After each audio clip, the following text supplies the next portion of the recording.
Tonight, Cleveland Public Safety Director Karrie Howard is under fire. This after statements he made earlier in the week in front of Cleveland's mayor and police chief. Neil Fisher has more on the controversy and reaction.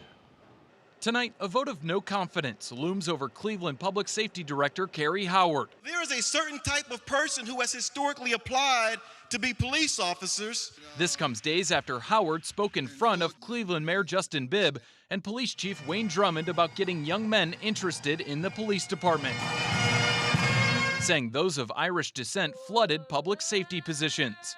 The Irish flooded safety forces to the point where we have bagpipes and kilts and, you know, all this green when we celebrate it. The Cleveland Police Patrolmen's Association said in part, quote, "The only just solution to his blatant bias would be termination," end quote. For James O'Malley, the president of the Cleveland Fraternal Order of Police, public service has been a part of his family since 1875. Since I was a little kid, I always wanted to follow my dad's footsteps. O'Malley, among a long family line of Cleveland police officers who are Irish, was shocked to hear Howard's statements.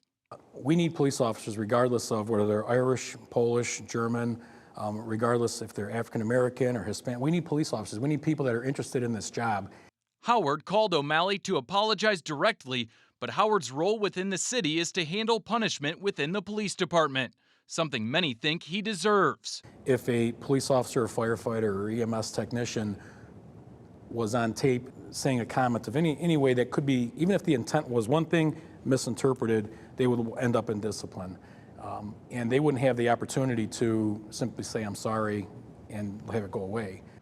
We received a statement today from Howard saying in part, quote, "I attempted to use a historical point to illustrate how a group of people created a culture of change by becoming part of the institution they sought to reform." Howard says it was to show admiration for the Irish and that he failed to articulate the point he was trying to make. The Cleveland Fraternal Order of Police wants Mayor Bibb to consider discipline for Howard, but at this time we haven't heard from the mayor. The results from the vote of no confidence will be public on Wednesday. Russ? Okay, Neil Fisher in the newsroom. Thank you.